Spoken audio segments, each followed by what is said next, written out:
saya Fatimah Lubis dari MTS Negeri 1 Kota Jambi. Pada video kali ini, saya akan menjelaskan tentang hasil kerja saya untuk diklat Samisanov ke-28, yaitu mendesain pembelajaran kolaboratif menggunakan fitur Google.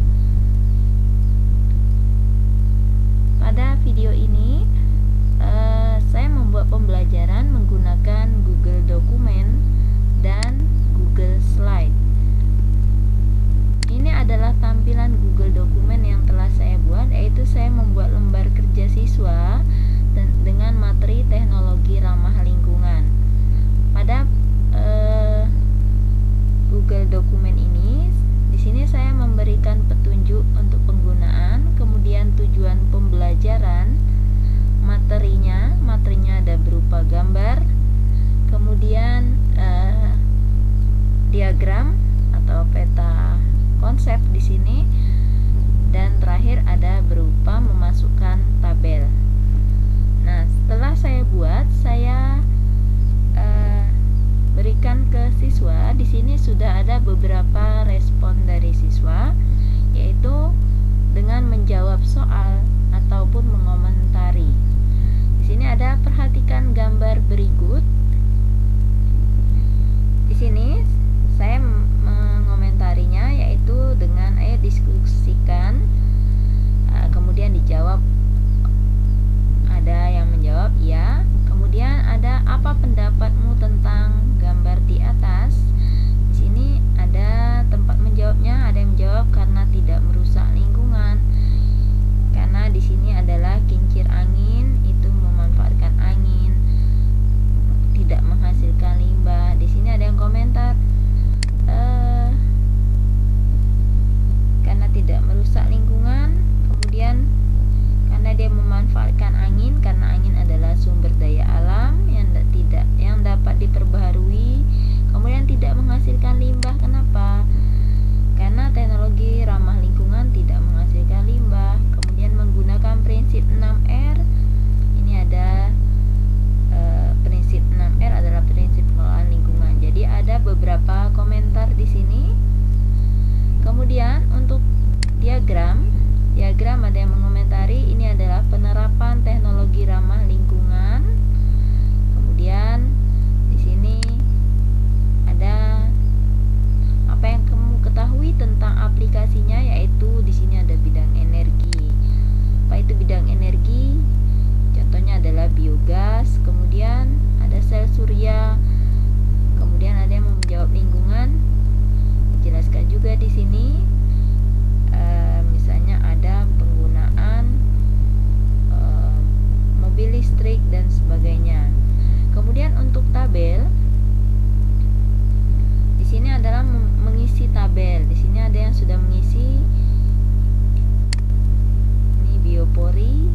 beberapa komentar.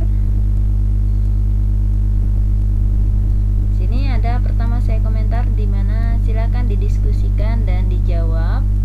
Kemudian pada materi ada yang memberikan komentar, ini proses perubahan tepung sampai menjadi gas ya Bu. Jawab ya. Kemudian tugasnya, menurut pendapatmu bagaimana proses perubahan pada diagram itu terjadi? Ada yang sudah menjawab. Di sini proses perubahannya menggunakan mikroorganisme. Ternyata Anda menggunakan beberapa mikroorganisme. Kemudian menggunakan jamur tepung menjadi glukosa menggunakan jamur, yaitu di sini dikomentari jamur Saccharomyces. Kemudian ada yang menjawab prosesnya dibantu oleh bakteri, yaitu bakteri Methacobacterium, ada Acetobacter. Kemudian kita lihat pada video. Di sini ada yang sudah menjawab mengapa pembuatan tempe termasuk ke dalam bioteknologi. Di sini ternyata karena menggunakan mikroorganisme yaitu Rhizopus oligosporus. Kemudian karena dibantu makhluk hidup dan menghasilkan sesuatu yang baru. Setelah itu memasukkan gambar, kita lihat siapa yang memberikan gambar di sini. Nah, ini adalah yang dimasukkan Ramayana, ada keju.